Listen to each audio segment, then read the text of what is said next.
Hashtag single dad skipped his blind date at a cafe, until she revealed she was the love he lost years ago.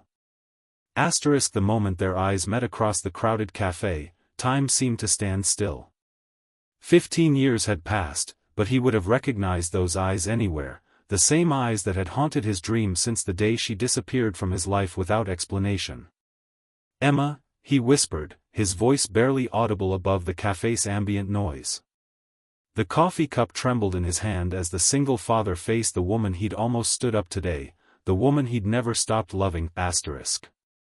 If you're enjoying this story of lost love and second chances, please hit that like button and subscribe to our channel for more heartwarming stories that remind us fate sometimes gives us another chance at happiness. Mark Reynolds adjusted his collar for the 5th time, glancing nervously at his watch. He was already 10 minutes late for the blind date his well-meaning sister had arranged, and he was seriously considering not showing up at all. "Daddy, why are you so fidgety?" 7-year-old Lily looked up from her coloring book, her curious eyes studying his face with that uncanny perceptiveness children sometimes possess. "I'm just thinking about something, sweetheart." Mark forced a smile, trying to hide his anxiety from his daughter. "Is it about the lady you're supposed to meet today? The one Aunt Jenny found for you?" Lily's innocent question made Mark wince. He should have known his sister would tell Lily about the blind date. "Yes, it is." Mark sighed, sitting down beside his daughter on the couch. "And I'm not sure if I should go." "Why not?" "Aunt Jenny says you need to make friends. Grown-up friends." Lily emphasized the last part as if reciting something she'd heard. Mark couldn't help but smile at his daughter's earnestness. Since his wife Sarah had passed away from cancer 3 years ago, his world had revolved entirely around Lily. Between his job as a high school English teacher and being a single parent, dating had been the furthest thing from his mind. Until Jenny had started her crusade to get him back out there. "I have friends," Mark protested weakly. "Mr. Rodriguez from next door doesn't count. He's like, super old." Lily rolled her eyes dramatically. "And neither does Principal Wilson." Mark laughed despite himself. 45 isn't super old, Lily. "It is to me." Lily put down her crayon and looked at him seriously. "Daddy, I think you should go. You always tell me I have to try new things even when I'm scared." Mark felt a pang in his chest. When had his little girl become so wise? "I'm not scared," he lied. "Then why are you making your worried face?" Lily reached up and smoothed the crease between his eyebrows with her small finger. Mark checked his watch again. 15 minutes late now. The cafe was only a 10-minute drive away. He could still make it if he left now. "Mrs. Patel is already here to watch you," he said, more to himself than to Lily. Their neighbor had agreed to babysit, anticipating that Mark would actually follow through with the date. "See? It's like it's meant to be." Lily grinned, revealing the gap where her front tooth had fallen out the previous week. Mark took a deep breath. "Okay, I'll go. But I'm not promising anything. Just be nice, Daddy. And smile. You have a nice smile." Mark hugged his daughter tightly, breathing in the scent of her strawberry shampoo. "I love you, kiddo." "Love you too. Now go." She pushed him toward the door with surprising strength for a 7-year-old. 20 minutes later, Mark sat in his car outside Riverdale Café, still debating whether to go inside. He was now officially half an hour late. The polite thing would be to at least apologize in person, explain that he wasn't ready to date, and leave. His phone buzzed with a text from Jenny, "She's still waiting. Don't you dare stand her up, Mark." Mark groaned. His sister knew him too well. He had been hoping the woman would have given up by now. With a resigned sigh, he got out of the car and walked toward the cafe. Through the window, he could see it was busy for a Saturday afternoon. How was he supposed to recognize his blind date? Jenny had been frustratingly vague, saying only that her name was Emma and she'd be wearing a blue scarf. As he pushed open the door, the warm aroma of coffee enveloped him. Mark scanned the room, looking for a woman sitting alone, possibly wearing blue. His eyes landed on a table in the corner where a woman sat with her back to him, a navy blue scarf draped around her shoulders. Her dark hair fell in loose waves down her back. Something about her posture, the way she held herself, struck a chord of familiarity in Mark. He shook his head, dismissing the thought. He was just nervous, imagining things. Taking a deep breath, he approached the table. "Excuse me, are you Emma?" "I'm Mark. I'm really sorry I'm late." The woman turned, and Mark's world stopped spinning. Those eyes. He would know those eyes anywhere. Deep brown with flecks of gold, framed by long lashes. Eyes that had once looked at him with such love that he believed nothing could ever come between them. "Emma," he whispered, his voice barely audible above the cafe's ambient noise. The woman's eyes widened in shock, her lips parting slightly. "Mark?" Her voice was exactly as he remembered it, perhaps a touch deeper with maturity. "Oh my God." Mark stood frozen, unable to process what was happening. Emma Lawrence. His college sweetheart. The woman he'd planned to propose to before she suddenly disappeared from his life 15 years ago, leaving nothing but a brief note saying she couldn't do this anymore. The woman who had broken his heart so completely that it had taken years before he could even consider loving someone else. And now she was sitting in front of him, apparently his blind date. I don't understand," Mark stammered, still standing awkwardly beside the table. "You're my blind date?" Emma seemed equally stunned.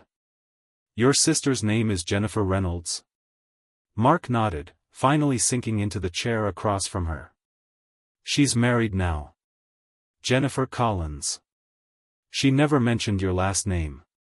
She just said her brother was a wonderful man who deserved to find happiness again."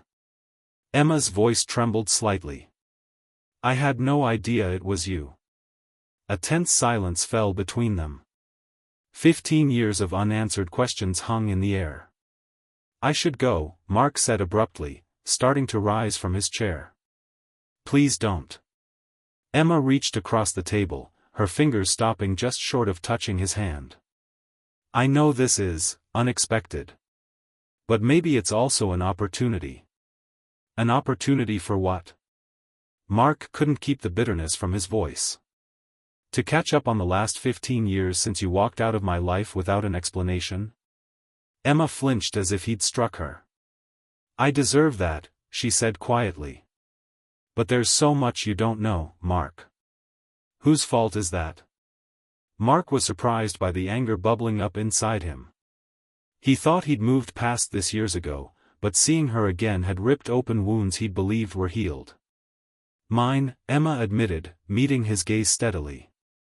"Entirely mine. And I've regretted it every day since." A waitress approached their table, breaking the tension momentarily. "Can I get you anything?" she asked, looking between them uncertainly. "Just coffee, black," Mark said. "The same," Emma added. When the waitress left, Emma took a deep breath. "I know I have no right to ask this, but would you give me just 30 minutes? Let me explain what happened. After that, if you want to walk away, I'll understand." Mark wanted to refuse, to protect himself from whatever pain might come from reopening this chapter of his past. But a small voice in his head, one that sounded suspiciously like Lily's, reminded him about facing fears and trying new things. 30 minutes, he agreed reluctantly. Emma's relief was palpable. "Thank you." She paused, studying his face. "You look good, Mark. The years have been kind to you." Mark didn't return the compliment, though it would have been true. Emma was still beautiful, perhaps even more so than in her 20s. There was a maturity to her features now, a depth in her eyes that spoke of experiences both good and bad. "Jenny mentioned you're a teacher now," Emma said when it became clear Mark wasn't going to make small talk. "High school English," he confirmed. "At Roosevelt High." That's wonderful. You always loved literature. Mark nodded, remembering how they used to read poetry to each other in the small apartment they'd shared during their senior year of college. He pushed the memory away. And you? He asked, more out of politeness than genuine interest. Or so he told himself. I'm a pediatric physical therapist. I work with children with disabilities. Despite himself, Mark was impressed. Emma had been studying pre-med when they were together, but she'd always had a special connection with kids. The waitress returned with their coffees, and Mark wrapped his hands around the warm mug, grateful for something to do. Mark, about what happened, Emma began. You don't owe me an explanation, Mark interrupted. It was a long time ago. I do owe you one, Emma insisted. And even if I didn't, I want to give you one. I want you to know it wasn't what you thought. Mark took a sip of his coffee, burning his tongue slightly. What did I think? That I didn't love you. That I found someone else. That our relationship meant nothing to me. Emma's voice cracked on the last words. Mark had indeed thought all those things, in the darkest moments after she left. The note she'd left had been so vague, so final. I can't do this anymore. I'm sorry. Please don't try to find me. Those words had haunted him for years. Then why? The question he'd wanted to ask for 15 years finally escaped his lips. Emma closed her eyes briefly, as if gathering strength. My mother was diagnosed with early-onset Alzheimer's. Of all the explanations Mark had imagined over the years, this wasn't one of them. What? It happened so suddenly. One day she was fine, and the next she was forgetting basic things, getting lost in her own neighborhood. Emma's hands trembled slightly as she lifted her coffee cup. The diagnosis came right before finals week of our senior year. Remember when I went home that weekend? Mark nodded. She'd been distant when she returned, but he'd attributed it to stress about graduation. The doctors said her decline would be rapid. My father, he couldn't handle it. He basically checked out emotionally. And my brother was only 16. Emma's eyes glistened with unshed tears.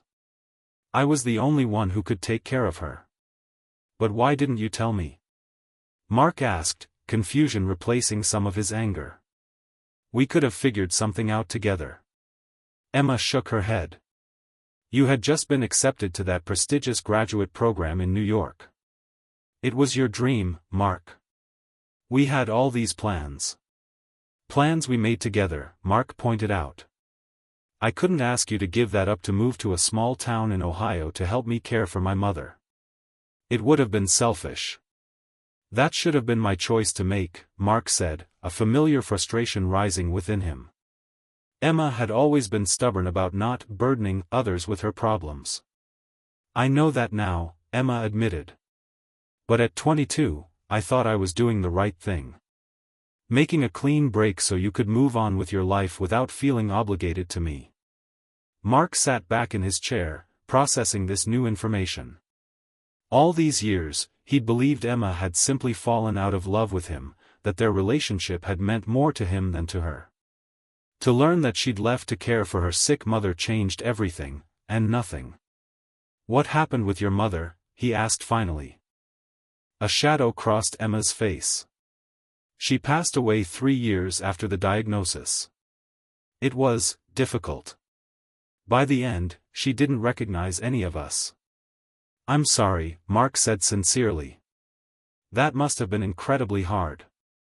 Emma nodded, blinking rapidly. After she died, I thought about contacting you. But so much time had passed, and I figured you'd moved on. I was too afraid to find out you were happily married with children, living the life we'd once planned together. The irony wasn't lost on Mark. He had indeed married and had a child, just not with Emma. I did move on, he said quietly. I met someone a few years later. Sarah. We got married and had a daughter. Emma's face fell slightly, though she tried to hide it. That's wonderful, Mark. I'm happy for you. Mark hesitated, then added, Sarah passed away 3 years ago. Cancer. Emma's hand flew to her mouth. Oh, Mark. I'm so sorry. The genuine compassion in her voice touched something in Mark. For the first time since sitting down, he really looked at Emma, not as the woman who had broken his heart, but as a person who had also experienced loss and pain. Thank you, he said. It's been challenging. But Lily, my daughter, she's amazing. She's the reason I get up every morning. A small smile touched Emma's lips. How old is she? 7. Going on 30. Mark couldn't help but smile thinking about Lily. She's the one who convinced me to come today, actually. I was going to stand you up. I'm glad you didn't, Emma said softly. Even if this isn't how either of us expected the afternoon to go. Mark realized with surprise that their 30 minutes had long since passed. Somehow, the anger and bitterness he'd felt initially had faded, replaced by a complex mix of emotions he couldn't quite name. What about you? He asked. Did you ever marry? Emma shook her head. No.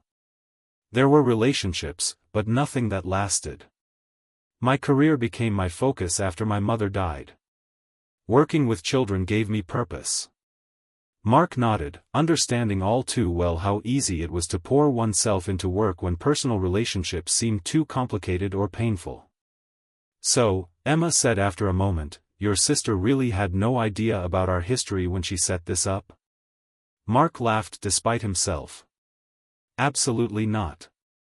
Jenny would never be this cruel, even with her misguided matchmaking attempts. She was just a freshman when we were seniors. She probably doesn't even remember you. Small world, Emma mused. Or fate, Mark said without thinking, then immediately felt foolish. But Emma didn't laugh or dismiss the comment. Instead, she looked at him with those familiar eyes that still, after all these years, made his heart beat a little faster. Do you believe in second chances, Mark? She asked quietly. The question hung between them, loaded with 15 years of missed opportunities and what-ifs. Mark thought about Sarah, about the life they'd built together, about the grief he'd worked through. He thought about Lily, who deserved to see her father happy again. And he thought about the young man he'd been, who had once loved Emma Lawrence with his whole heart. I don't know, he answered honestly. But I think I'd like to find out. Emma's smile was like the sun breaking through clouds. I'd like that too. As they continued talking, the cafe grew busier around them, but neither noticed. There were still hurts to heal, trust to rebuild, and new lives to share. But for the first time in 15 years, Mark felt a door opening that he'd long believed was permanently closed. Sometimes, the heart remembers what the mind tries to forget. And sometimes, fate gives us a second chance at the love we thought was lost forever. The weeks that followed their unexpected reunion at the cafe were a delicate dance of rediscovery and caution. Mark and Emma agreed to take things slowly, meeting for coffee once a week, then twice. Their conversations gradually shifted from careful politeness to the easy familiarity they'd once shared, though now layered with the wisdom and perspective that comes with age and experience. Mark was hesitant to introduce Emma to Lily right away. His daughter was the center of his world, and he needed to be sure about his own feelings before bringing someone new into her life. Emma understood completely, respecting his boundaries while expressing genuine interest in eventually meeting the little girl who clearly meant everything to him. She sounds wonderful, Emma said one evening as they walked through the park after dinner. The autumn air was crisp, leaves crunching beneath their feet. She has your determination. Mark smiled, thinking of how Lily had insisted on trying to ride her bike without training wheels for 3 straight hours the previous weekend, refusing to give up despite multiple falls. And my stubbornness, unfortunately. I always thought of it as persistence, Emma corrected gently, her hand brushing against his as they walked. Mark glanced at her, remembering how she used to defend his more challenging traits, finding the positive angle when he was being hard on himself. Some things hadn't changed. Sarah used to say the same thing, he admitted, then tensed slightly, wondering if mentioning his late wife would create awkwardness. But Emma just nodded, her expression open and understanding. She sounds like she was very wise. She was, Mark said, feeling the familiar pang of loss, but noticing it was accompanied now by warm memories rather than just pain. I think you would have liked each other. I'm sure I would have, Emma said softly. They walked in comfortable silence for a few moments before Emma spoke again. Mark, I want you to know that I understand Sarah will always be part of your life and Lily's. I would never want to change that or diminish her memory. Mark felt a wave of gratitude wash over him. Thank you for saying that. It means a lot. As autumn deepened into winter, Mark finally felt ready to introduce Emma to Lily. He chose a Saturday afternoon at the Children's Science Museum, neutral territory where Lily would be distracted and comfortable. So you're the lady from Daddy's Café, Lily said bluntly when they met, studying Emma with unabashed curiosity. Emma crouched down to Lily's level, her smile warm but not overeager. That's right. I'm Emma. Your dad has told me so much about you. Like what? Lily challenged, crossing her arms. Like how you're the best reader in your class, and how you can do a cartwheel, and how you make the world's most delicious peanut butter and banana sandwiches. Lily's serious expression cracked into a small smile. I cut them into triangles. That's the secret. Triangles are definitely superior to rectangles, Emma agreed solemnly. Mark watched the interaction with a mixture of anxiety and hope. Lily had been his primary concern throughout this cautious reconnection with Emma. His daughter had been only 4 when Sarah died, and while she had adjusted remarkably well, he knew she carried her own grief and fears. To his relief, by the end of the afternoon, Lily was chattering comfortably with Emma, showing her the exhibits and explaining scientific concepts with the confidence of a child who doesn't realize how much she still has to learn. I like her, Lily announced later that night as Mark tucked her into bed. She doesn't talk to me like I'm a baby. That's good, Mark said, smoothing her hair back from her forehead. Does she make you happy, Daddy? The directness of the question caught Mark off guard. Yes, she does, he admitted, realizing as he said it how true it was. Then I think you should keep her, Lily said decisively, as if the matter were settled. Mark laughed softly. It's not quite that simple, sweetheart. Why not? Grown-ups always make things complicated. Out of the mouths of babes, Mark thought. As winter melted into spring, Emma became a regular presence in their lives. She joined them for movie nights and Sunday brunches. She helped Lily with her science project and introduced her to adaptive sports programs where some of her young patients participated. One evening, after Lily had gone to bed, Emma and Mark sat on his back porch, watching fireflies blink in the gathering darkness. I have something to tell you, Emma said, her voice carrying a note of nervousness that made Mark turn to look at her. What is it? I've been offered a position at Children's Hospital here in the city. A director role for their pediatric rehabilitation program. Mark felt his heart leap. Emma had been commuting from a neighboring town, about an hour away. That's wonderful. Are you going to take it? Emma met his eyes. I wanted to talk to you first. This would mean I'd be moving here permanently. And I didn't want to make that decision without considering us. The word hung between them, full of possibility. What are we, Emma? Mark asked quietly. After all this time, all that's happened, what are we to each other? Emma took a deep breath. I think we're 2 people who were given a second chance. 2 people who have both experienced loss and growth and have somehow found their way back to each other. She paused. But what I hope we are is a beginning. Mark reached for her hand, intertwining their fingers. I'd like that, he said. A beginning. Emma's smile was radiant in the soft porch light. So you think I should take the job? Absolutely, Mark said without hesitation. Lily would be thrilled to have you closer. Just Lily?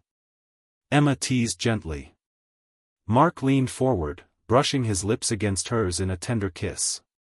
Not just Lily, he whispered. Summer brought warm days and new adjustments as Emma settled into her new position and her new apartment, just 15 minutes from Mark and Lily's house. They fell into a comfortable rhythm, spending weekends together, sharing meals, building a life that honored their past while creating something new. It wasn't always smooth. There were moments when grief would catch Mark unawares, when a song or a scent would remind him of Sarah.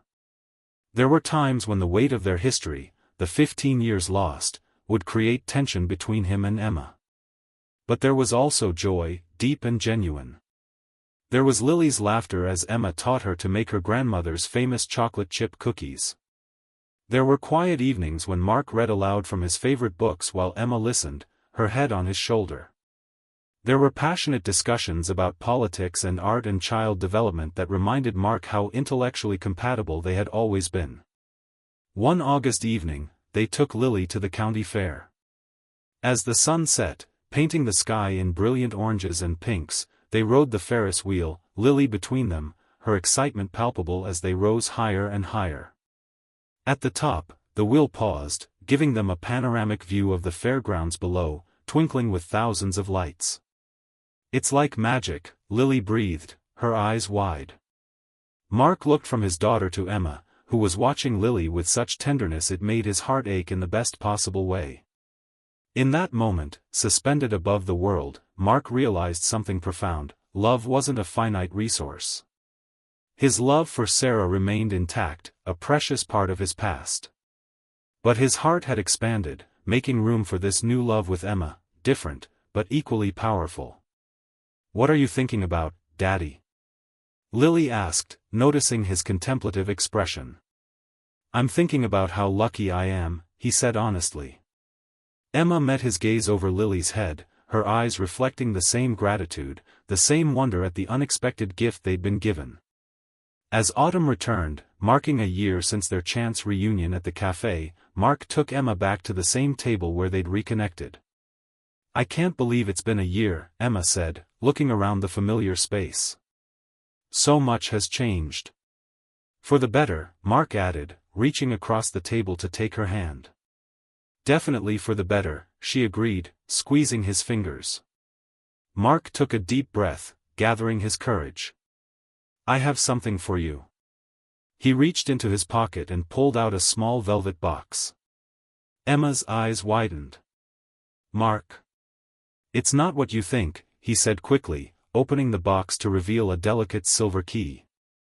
"It's a key to our house. Lily and I would like you to move in with us." Tears filled Emma's eyes. "Are you sure?" "More sure than I've been about anything in a long time," Mark said. "We love you, Emma. Both of us. And we want to build a life with you." Emma took the key with trembling fingers. "I love you both so much," she whispered. "Yes. 1,000 times yes." As they sealed the moment with a kiss, Mark marveled at life's unexpected turns. He had almost skipped this blind date a year ago, nearly missing the chance to reclaim a love he thought was lost forever. Sometimes the greatest gifts come in the most unexpected packages. Sometimes the heart remembers what the mind tries to forget. And sometimes, if you're very lucky, you get a second chance to write the ending to your own love story.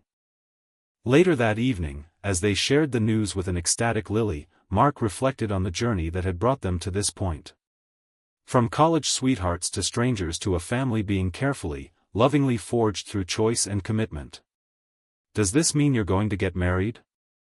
Lily asked, bouncing on her toes with excitement. Mark and Emma exchanged glances, both smiling. "One step at a time, sweetheart," Mark said. But as he watched Emma help Lily plan where her things would go in their shared home, he knew in his heart that marriage wasn't far behind. This time, there would be no missed opportunities, no paths not taken. This time, they would write their story together, with all its complex, beautiful, imperfect chapters. A story of love lost and found again. A story of second chances and new beginnings.